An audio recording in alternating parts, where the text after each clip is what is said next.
Don't get lower lid surgery before watching this video.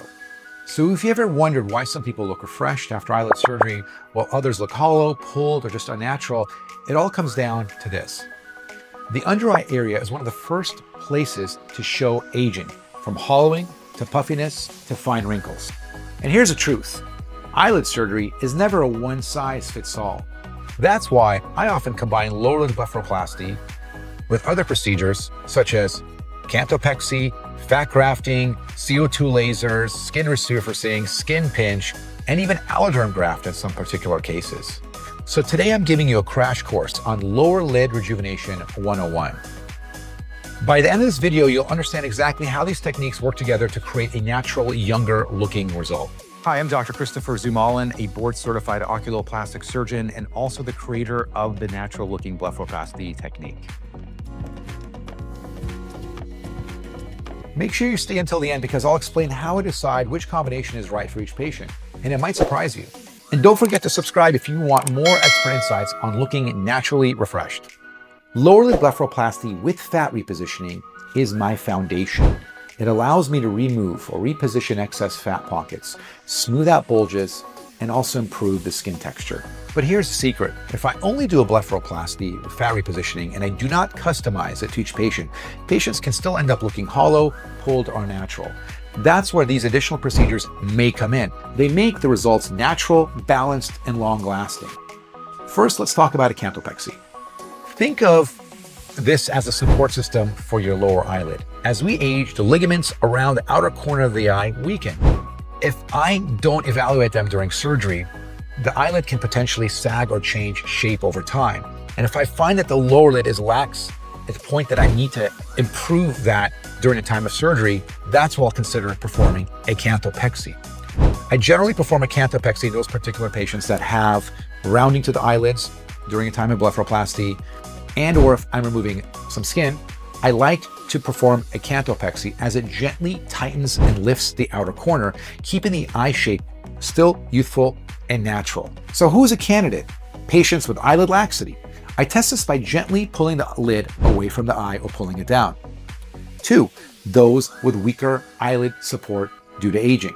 Or 3, anyone at risk of developing a droopy or rounded eyelid after surgery. Those are patients that particularly may have some skin that I need to remove at the same time that may be at more risk for that, for instance.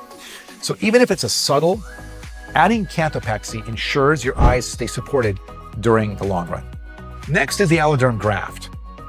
AlloDerm is a soft, biocompatible tissue that acts like a reinforcement layer for the lower eyelid.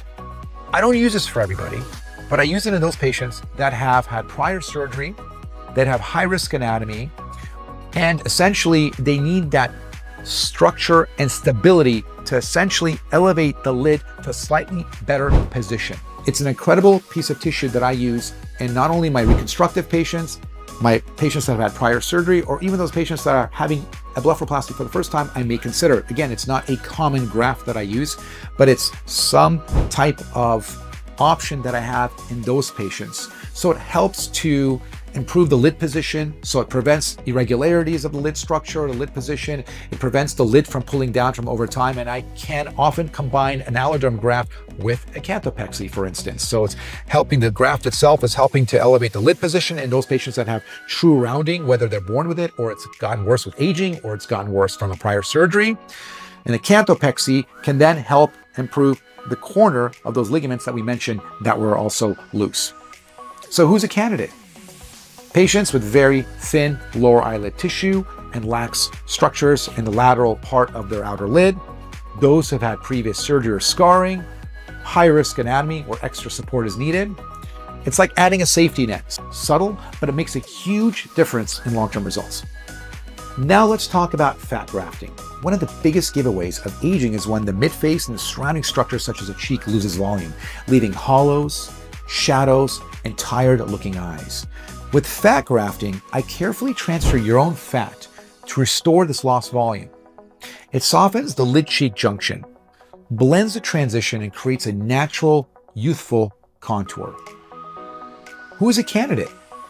Patients with hollowing under the eyes, those with a sharp lid cheek line or deep tear troughs, patients tired of temporary fillers who want a longer lasting solution, Fat grafting isn't about puffiness, it's about restoring balance. When done right, it makes patients look like themselves, just refreshed.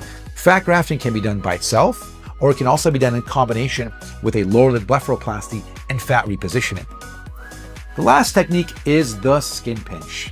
Some patients don't need a full skin muscle flap. I actually don't like performing a full skin muscle flap. I still like to perform my lower lids through an incision that's not visible. It's called a transconjunctival approach.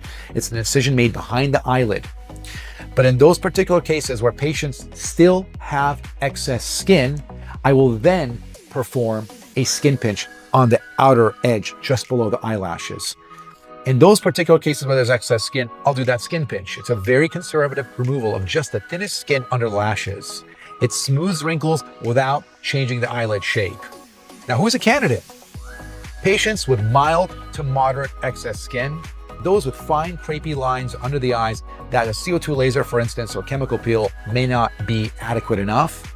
Patients that are just starting to notice early aging changes that resurfacing through a laser or chemical peel or microneedling may not just be enough.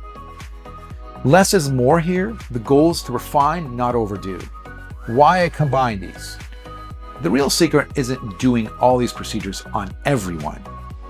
It's about customization, and that's what I love about my field as an oculoplastic surgeon.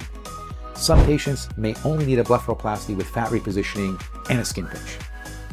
Others may need fat grafting in addition to a lower lid blepharoplasty with fat repositioning. And sometimes a combination of 3 or 4 of these techniques gives the most natural result.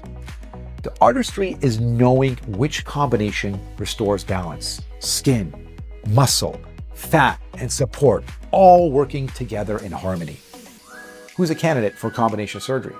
You may be a candidate if you have under eye hollows or dark circles that fillers no longer fix, notice puffiness, bulges, or loose skin under the eyes, have fine wrinkles or skin laxity, or simply feel like you look tired even when you're rested.